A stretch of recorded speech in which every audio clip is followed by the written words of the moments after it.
Magandang araw sa inyong lahat. Heto na ang latest weather update para sa iba't ibang bahagi ng bansa ngayong araw ng Friday. Ayon sa bagong datos, merong magkakasunod na bagyo ang posibleng mabuo sa silangan at kanluran ng bansa. Alamin natin kung alin sa mga ito ang posibleng tumawid sa kalupaan ng bansa. Kung gusto mo naman lagi kang informed sa lagay ng panahon, huwag kalimutang mag-subscribe dito sa channel. Sa kasalukuyan, si Tropical Storm Gardo ay nasa loob na ng Philippine Area of Responsibility. Ngayong araw, ang sentro ng bagyo ay nakita sa layong around 1,400 kilometers east of extreme northern Luzon. Taglay nito ang maximum sustained winds na 85 kilometers per hour malapit sa gitna, may gustiness up to 105 kilometers per hour, at may central pressure na 994 HPA. Kumikilos ito northwestward at 45 kilometers per hour. Ang saklaw ng malalakas hanggang gale force winds nito ay umaabot hanggang 220 kilometers mula sa sentro, kaya bagamat malayo pa ito sa kalupaan ng bansa, isa pa rin itong sistemang kailangang bantayang mabuti. Unahin natin ang heavy rainfall outlook due to southwest monsoon. Ngayong araw, ang inaasahang pag-ulan na nasa 50 to 100 millimeters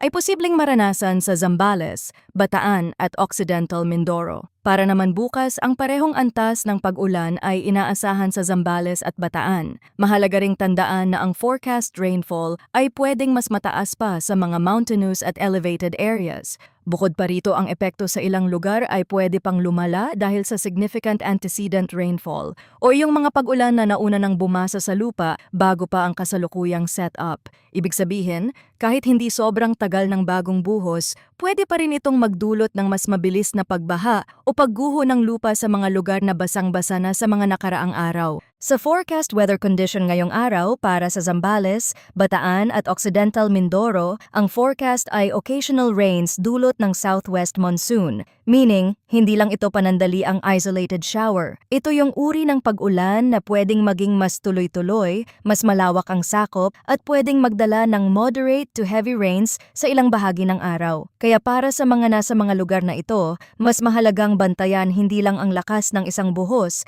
kundi pati ang tagal ng pag-ulan. Kapag pabalik-balik ang ulan sa loob ng ilang oras, tumataas ang panganib ng flash floods sa mga mabababang komunidad at landslides naman sa mga matataas at bulubunduking lugar. Para naman sa Batanes at Babuyan Islands, ang inaasahang lagay ng panahon ay cloudy skies with scattered rains and thunderstorms dulot ng Tropical Cyclone Francisco. Ibig sabihin, bagamat ang pangunahing usapan ngayon ay si Gardo, may impluwensya pa rin si Francisco sa hilagang bahagi ng bansa. Sa mga lugar na ito may malinaw na posibilidad ng pag-ulan at thunderstorms na maaaring magdala ng moderate to at times heavy rains. Kaya sa mga komunidad na malapit sa baybayin, sa mga lugar na may matatarik na dalisdis at sa mga bayang madaling bahain, mahalagang manatiling alerto. Kapag ang thunderstorm ay tumapat sa iisang lugar at tumagal, pwedeng magkaroon ng mabilisang pagtaas ng tubig o pagguho ng lupa sa mga sensitibong bahagi ng rehiyon. Sa Metro Manila, Ilocos Region, Cordillera Administrative Region, Calabar Zone, Western Visayas, sa natitirang bahagi ng Cagayan Valley, sa natitirang bahagi ng Central Luzon, at sa natitirang bahagi ng Mimaropa, inaasahan ang cloudy skies with scattered rains and thunderstorms dulot ng southwest monsoon. Ito ang isang mahalagang senyales na ang southwest monsoon ang isa sa mga pangunahing dahilan ng mas malawak na pag-ulan sa kanluran at gitnang bahagi ng bansa. Meaning, kahit hindi direktang tumatama ang isang bagyo sa lupa, pwedeng hilahin ng kanyang sirkulasyon ang southwest monsoon at padamihin ang moisture na pumapasok sa bansa. Kaya ang mga ulan na dala ng southwest monsoon ay pwedeng makaapekto sa malawak na bahagi ng Luzon at Visayas. Sa mga lugar na ito, ang scattered rains and thunderstorms ay hindi dapat maliitin. Maaaring may mga oras na hihina ang ulan o bahagyang liliwanag ang kalangitan, pero kung nananatiling makapal ang ulap at mabigat ang pakiramdam ng hangin,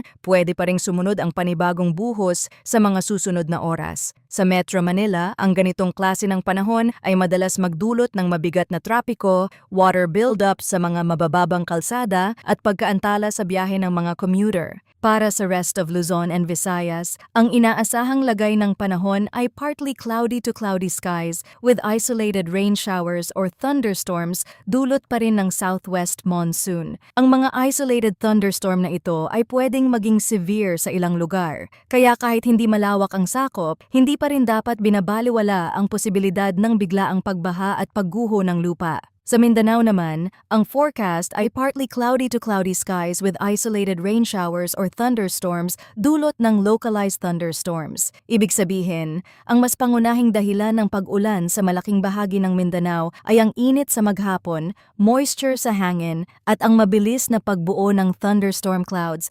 Pagdating naman sa track and intensity outlook, si Tropical Storm Gardo ay mananatiling malayo sa Philippine landmass throughout the forecast period. Inaasahan itong kikilos north-northwestward to northward hanggang sa lumabas ito ng PAR ngayong araw ng umaga or afternoon, June 26. Kapag nasa labas na ng PAR, inaasahang liliko ito generally northeastward towards southern Japan. Sa madaling paliwanag, sa ngayon ay mas mataas ang posibilidad na hindi ito direktang tatawid sa malaking bahagi ng kalupaan ng bansa. Gayunman, hindi pa rin ito dahilan para mawala ng pagbabantay, lalo na sa mga lugar na maaaring maapektuhan ng pinalakas na southwest monsoon o ng mga pagbabago sa daloy ng hangin dahil sa presensya ng bagyo sa silangan. Pagdating sa lakas ni Gardo, posible na manatili ito bilang isang tropical storm throughout the forecast period, bagamat hindi inaalis ang posibilidad ng slight intensification into severe tropical storm. Hindi pa rin pwedeng sabihin na tuluyan na itong hihina agad sa susunod na mga oras. Pwede pa itong magkaroon ng kaunting dagdag lakas habang nasa ibabaw ng dagat, pero sa kasalukuyang projection ay hindi ito ang sistemang pangunahing inaasahang magdudulot ng direktang malawak na epekto sa kalupaan ng Pilipinas habang nasa loob ng PAR. Ngayon naman, pag-usapan natin ang Tropical Cyclone Threat Potential Update na inilabas ng PAGASA sa mas malawak na pananaw. Para sa Week 1 mula June 25 to July 1, 2026, may tropical cyclone na present inside the PAR. Si TC Francisco na nasa Philippine Sea ay forecast na lalabas ng PAR at kikilos patungo sa southern Japan. Ang sistemang ito ay palayo na sa mas malaking bahagi ng bansa, bagamat pwede pa rin nitong maimpluwensyahan ang southwest monsoon habang hindi pa ito tuluyang lumalayo. Samantala, si Tropical Cyclone Gardo ay nasa northwestern part na ng PAR at expected din na mag-recurve towards Japan. Sa kasalukuyang setup, ang dalawang sistemang ito ay kapwa hindi pangunahing inaasahang direktang tatawid sa malaking bahagi ng kalupaan ng bansa, pero ang impluwensya nila sa hanging umiiral sa paligid ng Pilipinas ay nananatiling mahalagang bantayan. Bukod kina Francisco at Gardo, may isa pang TC-like vortex na tinutukoy bilang TCLV-1 na forecast na lilitaw over the TCAD at maaaring pumasok sa PR na may low to moderate likelihood of TC development. Ibig sabihin, sa kasalukuyang medium range outlook, may isa pang posibleng sistemang mabuo at lumapit sa ating monitoring area.